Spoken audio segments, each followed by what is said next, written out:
Right then, welcome back to the channel. Let's have a look then at 5 things that we learned watching Manchester United go down to the reinvented Tony Pulis and the reinvented Stoke.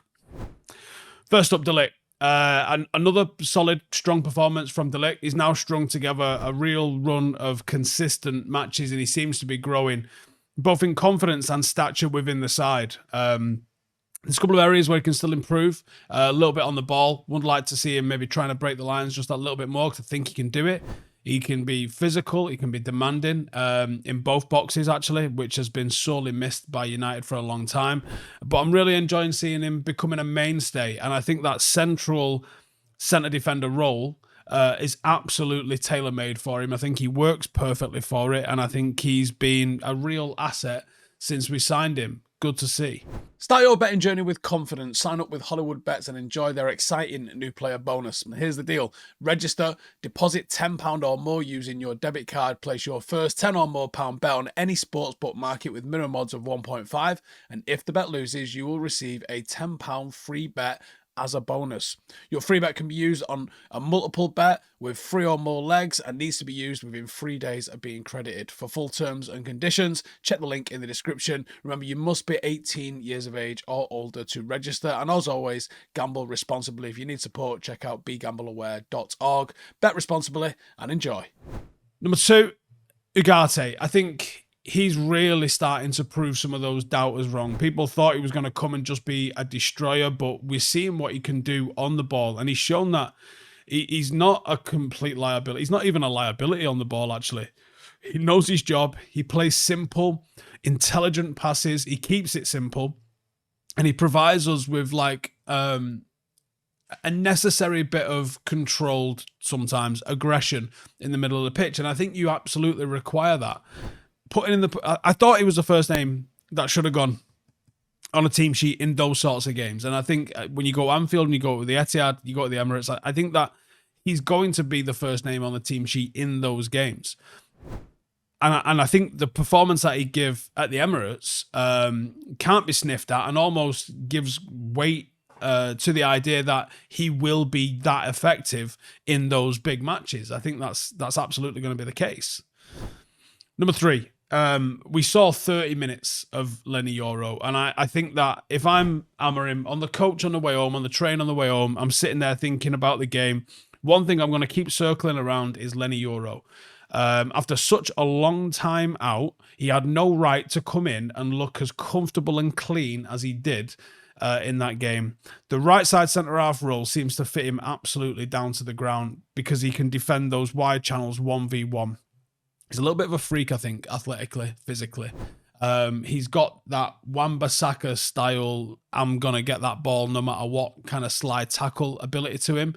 There's so much room to grow. He's a literal teenager, but he's comfortable, composed, and got a level of quality on the ball. He's got a real defender's instinct about what he does without the ball, and that's a trait and an attribute that I think is going to stand him in such good stead. And I think we've got 4 centre-halves at the moment, and I'm including Mazraoui as a centre-half in that, even though I think he could probably be a bit of a utility player that could play literally anywhere for us. But I think from Martinez to De Ligt and Yoro, that I think is probably our first choice team. I feel like Mazraoui is going to end up filling in as a wing-back at some point. He may even fill in one of the pivot roles. Or he might just fill in when you've got the likes of Martinez is suspended or Yoro can't start just yet. And I think he might just fill in. 4 for 3 isn't a bad position to be in, which means you'll get 3 of them out every single week. But we're looking good in that position. We've got genuine quality and genuine options in that position. And the other good thing here is, as good as Yoro looked, there is no rush for us to force him into the starting 11 because of the other options that we've got available to ourselves, which is a real nice place to be. Because I think one of the mistakes that we made last season with Rasmus Højlund was that we forced him into the starting 11 far too quickly. And when he was injured and there was no other strikers available to us, it was like, oh, are you fit now? Are you training now?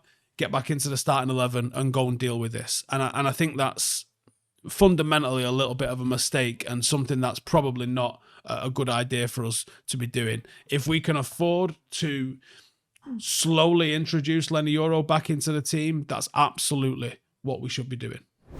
Number 4, Arsenal set plays. So they're incredibly difficult to stop. We conceded 13 corners on the night, and it felt like they could have scored from almost anyone.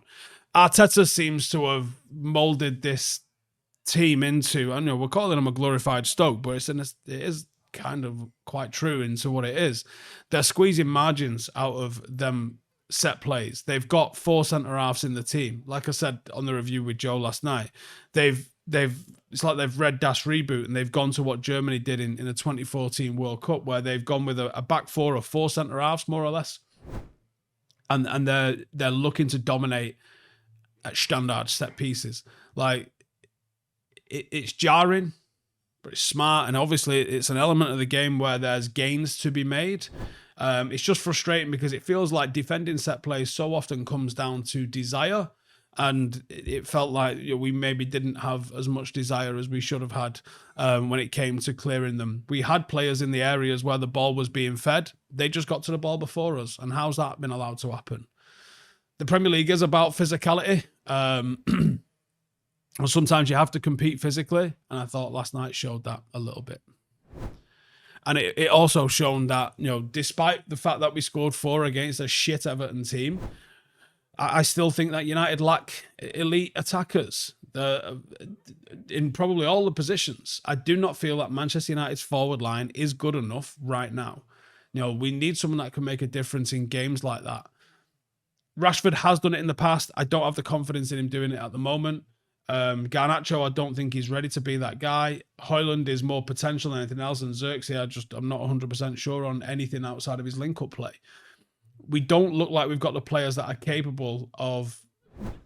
Basically, look at what Mo Salah did last night. We have nobody in the team that's going to do something along those lines. And as Manchester United, that should absolutely be the standard of what we're looking to do. Not like, oh, he's pretty good, No, pretty good, don't cut it. This is Manchester United. Look at some of the forward lines we even had under Jose, and tell me that we're even close to being on the same sort of level as the teams that we've had, even under Ole. We're miles off it. We are absolutely miles off it. The starting 3 didn't look like to me it was ever going to score a goal against Arsenal. Ahmad looks like he can unlock something. I'm not sure why he didn't start. I guess we'll find out. There is so much recruitment needs to be done. A left side wing back is an absolute must, but I think someone who comes in and delivers goals. And I'm not talking about another, he might do well if he steps up. I'm talking about like a Harry Kane, where you go, I know I'm going to bring goals with this purchase. That's what we need to go and find. That's what we need to identify, and that's what we need to have if we're going to be a team that can go and compete. Chelsea are playing well, right? They're not a million miles away from us in terms... We saw that even recently at Old Trafford. They're not that far away from us. But they've got a player in Cole Palmer where when the goings gets tough, you can go, you're going to pull us out of shit or what? And invariably they do. Invariably they do. Anyway, that's what I thought about the game.